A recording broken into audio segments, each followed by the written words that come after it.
सर्वसङ्गानां रसानां छन्दसामपि मङ्गलानां च कर्तारो वन्दे वाणी विनायको नारायणं नमस्कृत्य नरं चैव नरोत्तमं देवीं सरस्वतीं व्यासं ततो जयमुदीरयेत्। गुरुर्ब्रह्मा गुरुर्विष्णु गुरुर्देवो महेश्वर गुरुर्साक्षात् परब्रह्म तस्मै श्री गुरुवे नमः। बोलिए सियावर रामचंद्र भगवान की जय, राधा और कृष्ण कन्हैया लाल भगवान की जय, उमा महेश्वर भगवान की जय, गायत्री ब्रह्मदेव भगवान की जय, सदगुरुदेव भगवान की जय, माता पिता गुरुदेव की जय, समस्त संतगण भगवान की जय, समस्त भक्तगण भगवान की जय। ओम नमः पार्वती पतये हर हर महादेव।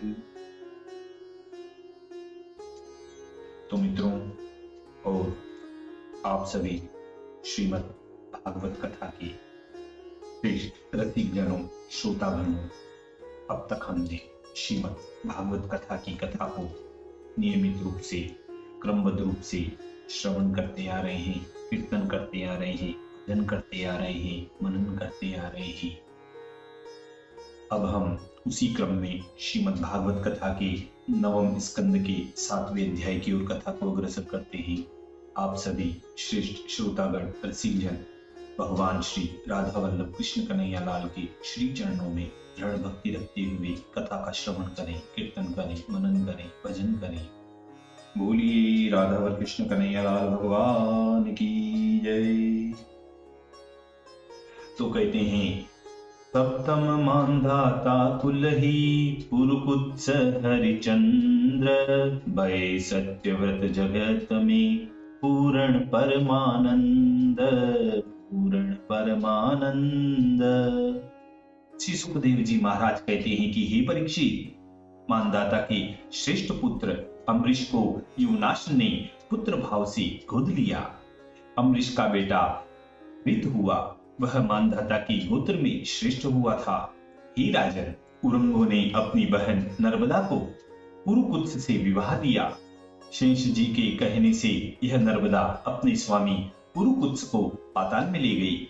विष्णु शक्ति धारण करके वध करने के योग्य अनेक गंधर्वों को निहत किया और पीछे अपने नागराज से अनुपम वर प्राप्त किया। वह वर यह था कि नर्मदा का यह समस्त रसातल के आने का व्यापार जो पुरुष स्मरण करेंगे उनको सर्प से भय नहीं होगा। पुरुकुत्स का पुत्र त्रसदस्यु इनके अनरण्य उनके हर्यश्व हुए, जिनसे वरुण जी ने जन्म ग्रहण किया। वरुण का पुत्र त्रिबंधन का पुत्र सत्यव्रत, जो कि दुख के हेतु 3 दोषों के रहने से त्रिशंकु नाम हुआ। हरिवंश में यह 3 दोष प्रकट हैं। वह इस प्रकार हैं। पहला, पिता को असंतुष्ट रखना। दूसरा, गुरु की दुधारी गाय का वध करना। और तीसरा, बिना धुली वस्तु का सेवन करना।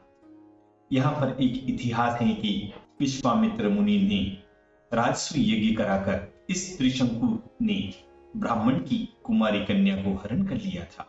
इसलिए इनके पिता ने क्रोधित होकर इनको शाप दिया कि तू चांडाल हो जा। इसलिए ये चांडालपन को प्राप्त हुए थे। फिर विश्वामित्र मुनि के प्रभाव से शरीर के सहित स्वर्ग को गए और अब तक आकाश में टिके हुए हैं। देवता लोगों ने आवाक शिरा होकर स्वर्ग से गिराना चाहा था, परंतु महर्षि विश्वामित्र ने इनको अपने बल से वहीं थाम दिया। इन त्रिशंकु के पुत्र सत्यव्रतधारी महात्मा हरिश्चंद्र हुए कि जिनका यह वचन प्रसिद्ध है। तो कहते हैं कि चंद्र मिटे दिन कर मिटे, मिटे त्रिगुण विस्तार, हरिश्चंद्र नर राज को मिटे न सत्य विचार, मिटे न सत्य विचार। इन्हीं राजर्षि हरिश्चंद्र के निमित्त वशिष्ठ और विश्वामित्र जी परस्पर शाप देकर आड़ी और बगला पक्षी हुए और इन दोनों ने 1 वर्ष तक घोर युद्ध किया था। यहाँ पर एक इतिहास प्रसिद्ध है कि विश्वामित्र मुनि ने राजसू यज्ञ कराकर उनकी दक्षिणा में सर्वस्व हरण कर राजा हरिश्चंद्र को आर्त किया। यह सुनकर महर्षि वशिष्ठ जी क्रोधित होकर विश्वामित्र के पास जाकर यह शाप दिया कि अन्यायाचरण करने के हेतु तुम आड़ी पक्षी हो जाओ। विश्वामित्र ने बदले में यह शाप दिया कि तुम बगला हो जाओ। फिर इन दोनों ने परस्पर आड़ी और बगला होकर घोर युद्ध किया। इन हरिश्चंद्र के प्रथम कोई पुत्र न था, इसलिए सदा अनबने रहते थे। एक समय देवर्षि नारद जी के उपदेश से जलाधिपति वरुण जी की शरण जाकर इन राजा ने प्रार्थना की कि हे देव, आप हमें यह वर दें कि हमारे एक पुत्र हो। हे प्रभु, जो हमारे वीर पुत्र उत्पन्न होगा तो हम उसी पुरुष पशु के आपका यज्ञ करेंगे। वरुण जी ने कहा, ऐसा ही होगा। तब राजा हरिश्चंद्र के रोहित नामक एक पुत्र हुआ। पुत्र के उत्पन्न होने पर वरुण जी राजा के निकट आकर बोले कि हे राजन, तुम्हारे एक पुत्र हो गया। अब कहने के अनुसार तुम हमारा यज्ञ करो कि जिसमें यह तुम्हारा पुत्र ही पशु बने। तब राजा हरिश्चंद्र बोले कि हे देव, 10 दिन की आयु न होने से पशु पवित्र और यज्ञ के योग्य नहीं होता, इसलिए मैं 10 दिन बीतने पर आपका यज्ञ करूंगा। देखिए, यहाँ एक शंका आती है। शंका यह होती है कि राजा हरिश्चंद्र ने सब यज्ञों को त्याग कर पुत्र के द्वारा यज्ञ करने का विचार क्यों किया, और वरुण जी भी ऐसे उत्तम देव हैं, उन्होंने उस बालक के यज्ञ को ग्रहण करने को क्यों अंगीकार किया। इस बात से जान पड़ता है कि हरिश्चंद्र और वरुण जी महापापी होंगे। तो इसके उत्तर में कहते हैं कि राजा हरिश्चंद्र अपने आप को पुत्रहीन जानकर मन में राजनीति विचार कर पुत्र के यज्ञ करने का विचार किया कि अभी मेरे पुत्र नहीं हैं। वरुण जी को लोभ देकर जो पुत्र मुझको हो जाएगा तो जैसा कहा है वैसा नहीं करूंगा, और झूठ बोलने का पाप भी मुझे नहीं लगेगा। इसलिए हरिश्चंद्र ने पुत्र की यज्ञ कराने का विचार किया।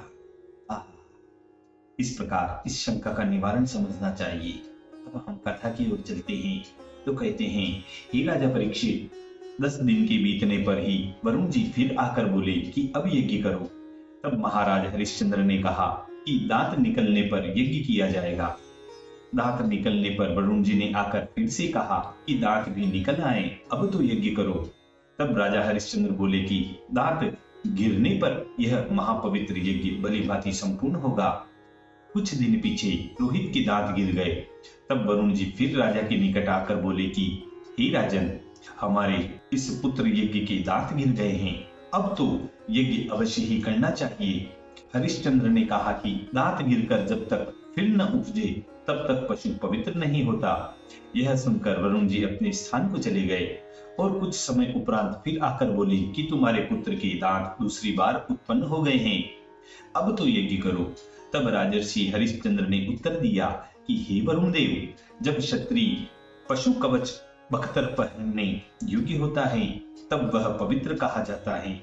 हमारा पुत्र अभी इस योग्य नहीं हुआ तो भला हम यज्ञ कैसे करें। हे महाराज परीक्षित, राजा हरिश्चंद्र का चित्त स्नेह के वश हो गया था। उन्होंने पुत्रानुराग के वश यज्ञ करने के लिए वरुण जी को जो जो समय बताए वह वरुण जी उसी समय की राह देखने लगे कि इतने में ही रोहित पिता का अभिप्राय अर्थात अपने को पुत्र यज्ञ बनवाकर वरुण जी की यज्ञ करने की इच्छा जान गया। इसलिए वह अपने प्राण बचाने को धनुष ग्रहण करके वन को चला गया। इससे वरुण जी को महाक्रोध उत्पन्न हुआ और उन्होंने राजा हरिश्चंद्र को सताया। इसलिए राजा हरिश्चंद्र का पेट अति बड़ा हो गया। इसके पीछे रोहित ने सुना कि पिताजी को वरुण देव ने पीड़ा दी है, इसलिए अपनी पुरी में जाने की इच्छा की, परंतु देवराज इंद्र ने वहां आकर रोहित को जाने से रोक लिया और कहा कि तीर्थ की सेवा करते हुए पृथ्वी पर विचरण करना अत्यंत पुण्यदायक है, तुम ऐसा ही करो। यहाँ रोहिताश्व ने 1 वर्ष तक वन में वास किया था। इस प्रकार से दूसरे, तीसरे, चौथे और 5वें वर्ष में जब रोहित ने फिर पिताजी के पास जाने की इच्छा की, उसी समय देवराज इंद्र ब्राह्मण रूप से उस रोहित के निकट आकर इस प्रकार से कहने लगते हैं कि पुण्य तीर्थों में विचरण करो। इसलिए रोहित राजकुमार ने 6 वर्ष तक वन में विचरण किया। इस प्रकार जब रोहित को 6ठा वर्ष वन में रहते बीत गया और पुरी में आने लगा, तब यह रोहित अजिगर्त के मध्यम पुत्र शुनहशेष को उसके पिता से मोल ले आए और यह शुनहशेष को अपने पिता राजा हरिश्चंद्र को देकर प्रणाम करने लगते हैं। इसके पीछे महायशस्वी प्रसिद्ध महात्मा महाराज हरिश्चंद्र ने नरमेध यज्ञ की विधि से वरुण देवता का यज्ञ प्रारंभ किया।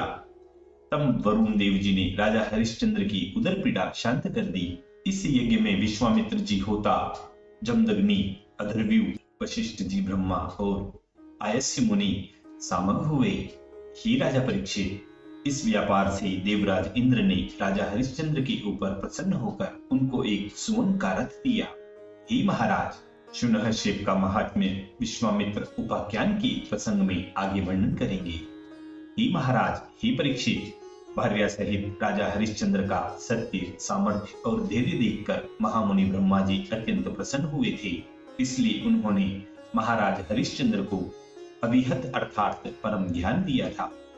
तब इन राजर्षि हरिश्चंद्र ने अन्नमय मन को अन्न शब्द वाच्य पृथ्वी में धारण अर्थात पृथ्वी के साथ मिलकर फिर उसको जल के साथ मिलाया। इसके उपरांत उस जल को तेज के साथ मिलाकर उस तेज को वायु के साथ मिलाया। फिर पवन को आकाश में धारण कर उस आकाश को अहंकार में मिला दिया। फिर उस अहंकार को महतत्व में मिलाकर विषय की ओर से हटाकर ज्ञानांश का आत्म स्वरूप में ध्यान कर उससे आत्मा के आवरण भूत अज्ञान को भस्म कर डाला।